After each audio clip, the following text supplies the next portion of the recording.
اندھیری رات تھی، ہر طرف سناٹا چھایا ہوا تھا۔ جنگل میں قدم رکھنے کی جرات کوئی نہیں کرتا تھا۔ کہا جاتا تھا کہ اس جنگل میں عجیب و غریب چڑیلیں بستی ہیں، جو مرد بھی ہیں اور عورت بھی۔ یہ چڑیلیں اتنی خطرناک تھیں کہ جو بھی جنگل کے اندر جانے کی غلطی کرتا وہ کبھی واپس نہ آتا۔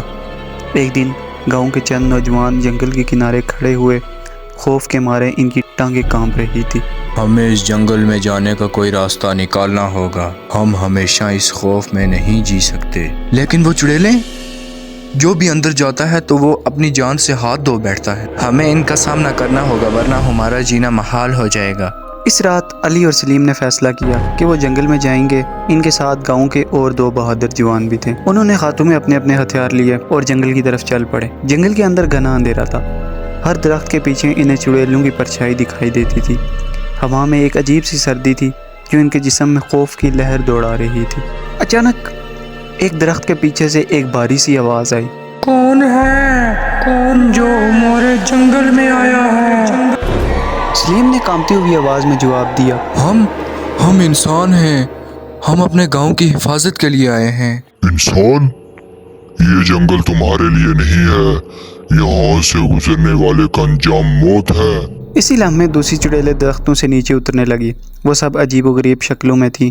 ان کے لمبے نوکیلے دانت اور خون سے سنی ہوئی آنکھیں تھیں جو سب کے سب ان جوانوں کی طرف لپکی۔ ہمیں ان کا مقابلہ کرنا ہوگا، یہی ہمارا موقع ہے۔ یہ سن کر سب نوجوانوں نے جنگل میں آگ لگانے کی کوشش کی۔ آگ کی روشنی میں چڑیلیں پیچھے ہٹنے لگی، ان کی چیخیں جنگل میں گونجنے لگی۔ ایک چڑیل نے غصے سے کہا، تمہارے جیسے بہت آئے اور گئے، لیکن ہم اب بھی یہاں ہیں، تم ہماری بھوک کا نشانہ بنو گے۔ ہم یہاں لڑنے آئے ہیں، مرنے نہیں۔ ان الفاظ کے ساتھ جوانوں نے اپنے ہتھیاروں سے چڑیلوں کا مقابلہ کیا۔ کئی گھنٹے تک لڑائی جاری رہی۔ آخرکار جب صبح کی پہلی روشنی جنگل میں پھیلی، چڑیلیں درختوں پر چڑھ کر غائب ہو گئی۔ جوان تھکے ہوئے لیکن زندہ تھے۔ وہ جانتے تھے کہ انہوں نے چڑیلوں کا خاتمہ نہیں کیا، مگر کم از کم اتنا تو کر لیا کہ اب جنگل میں جانے کا خوف کم ہو گیا ہے۔ واپسی پر گاؤں کے لوگوں نے انہیں ہیرو کی طرح خوشامد کیا۔